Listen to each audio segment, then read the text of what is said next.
ഇന്നത്തെ റെസിപ്പി പഴം വെച്ചിട്ട് സിമ്പിളായിട്ട് വെറൈറ്റി ആയിട്ട് ഉണ്ടാക്കിയെടുക്കാൻ പറ്റിയ നല്ലൊരു 4 മണി പലഹാരത്തിൻ്റെയാണ്.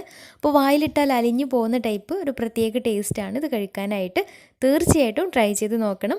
അപ്പോൾ എങ്ങനെയാണ് ഈ ഒരു സ്നാക്ക് തയ്യാറാക്കുന്നതെന്ന് നോക്കാം. അതിനു മുന്നേ ആയിട്ട് ചാനൽ സബ്സ്ക്രൈബ് ചെയ്യാത്തവരുണ്ടെങ്കിൽ സബ്സ്ക്രൈബ് ചെയ്യാൻ മറക്കരുത്. തൊട്ടടുത്തുള്ള ബെല്ലൈക്കണും കൂടെ ഒന്ന് ക്ലിക്ക് ചെയ്താൽ പുതിയ വീഡിയോസിൻ്റെ നോട്ടിഫിക്കേഷൻസൊക്കെ പെട്ടെന്ന് തന്നെ കിട്ടുകയും ചെയ്യും. അപ്പോൾ ഈ ഒരു സ്നാക്ക് തയ്യാറാക്കി എടുക്കാൻ വേണ്ടിയിട്ട് ആദ്യം തന്നെ ഒരു നോൺ സ്റ്റിക്കിൻ്റെ പാന് സ്റ്റൗവിൽ വെച്ചിട്ടുണ്ട്. എന്നിട്ട് അതിലേക്ക് 2 ടേബിൾ സ്പൂൺ നെയ്യ് ഒഴിച്ചു കൊടുക്കാം.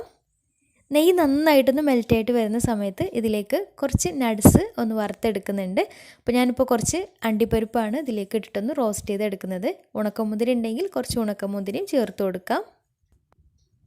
അണ്ടിപ്പരിപ്പ് കളറൊക്കെ മാറി നല്ല ബ്രൗൺ കളറായിട്ട് വന്നാൽ ഇനി പാനിൽ നിന്ന് മാറ്റാം. ഇനി ഇതിലേക്ക് ചേർത്ത് കൊടുക്കുന്നത് നേന്ത്രപ്പഴമാണ്. അപ്പോൾ അത്യാവശ്യം പഴുത്തിട്ടുള്ള 2 നേന്ത്രപ്പഴം ഇതുപോലെ ചെറുതായിട്ട് കട്ട് ചെയ്തെടുത്തിട്ടുണ്ട്. അപ്പോൾ ഇത് ഈ ഒരു നെയ്യിലിട്ടിട്ട് നന്നായിട്ടൊന്ന് വഴറ്റിയെടുക്കാം. പിന്നെ ഒരുപാട് പഴുപ്പ് കൂടിയിട്ടുള്ള പഴമാണെങ്കിൽ എപ്പോഴെപ്പോഴും ഇങ്ങനെയായിട്ട് ഇളക്കി കൊടുക്കരുത്. അങ്ങനെയാകുമ്പോൾ ചിലപ്പോൾ ഉടഞ്ഞു പോകാനുള്ള സാധ്യതയുണ്ട്. അപ്പോൾ പഴമൊക്കെ ഏകദേശം നന്നായിട്ട് വെന്ത് ഒന്ന് ജസ്റ്റ് ഒന്ന് കളറൊക്കെ മാറി കിട്ടിയിട്ടുണ്ട്. ഇനി ഇതിലേക്ക് മധുരത്തിന് ആവശ്യമായിട്ടുള്ള 1 ടേബിൾ സ്പൂൺ പഞ്ചസാര ചേർത്ത് കൊടുക്കുന്നുണ്ട്. പഞ്ചസാര ചേർത്ത് അതൊന്ന് മെൽറ്റാവുന്ന വരെ നന്നായിട്ടൊന്ന് വഴറ്റിയെടുക്കാം. പിന്നെ ഞാനെടുത്ത പഴം കുറച്ചൊന്ന് പഴുപ്പ് കൂടിയിട്ടുള്ള പഴമാണ് കേട്ടോ. അതാണ് ഇതുപോലെ ചെറുതായിട്ടൊന്ന് ഉടഞ്ഞു നിൽക്കുന്നത്. അപ്പോൾ അത് പ്രശ്നമൊന്നുമില്ല. അപ്പോൾ പഴം നന്നായിട്ട് കളറൊക്കെ മാറി നന്നായിട്ട് വഴന്ന് കിട്ടിയിട്ടുണ്ട്. ഇനി ഫ്ലെയിം ഓഫ് ചെയ്തിട്ട് ഇതൊന്ന് മാറ്റി വെക്കാം.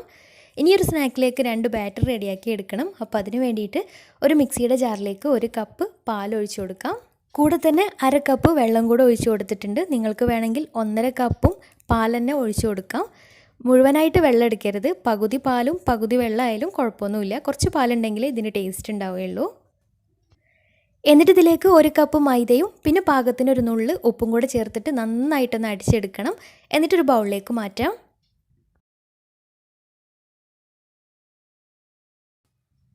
ഇനി അതേ മിക്സിയുടെ ജാറിലേക്ക് തന്നെ ഒരു 3 കോഴിമുട്ട പൊട്ടിച്ചൊഴിക്കാം.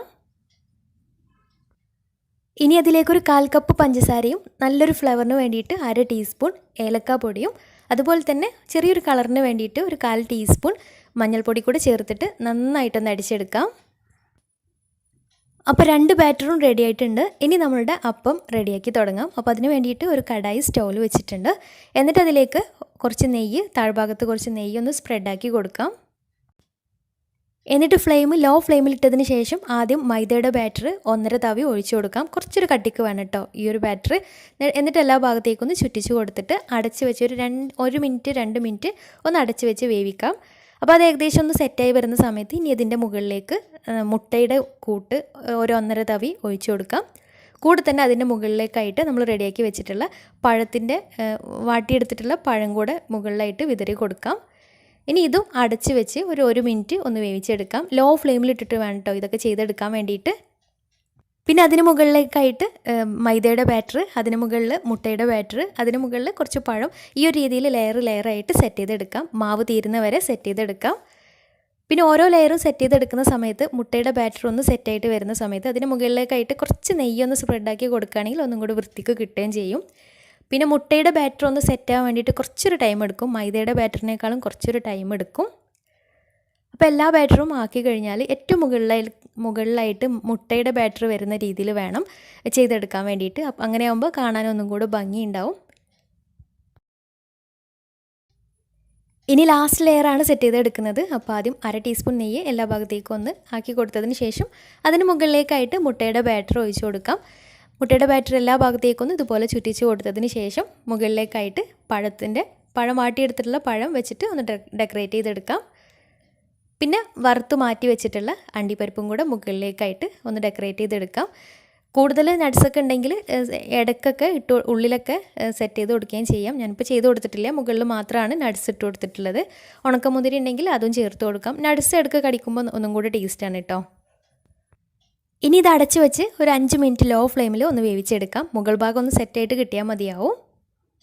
അപ്പോൾ ഇത്രയേ ഉള്ളൂ. നോൺ സ്റ്റിക്കിൻ്റെ അടി കട്ടിയുള്ള പാനായത് കാരണം അടി പിടിച്ചിട്ടൊന്നുമില്ല.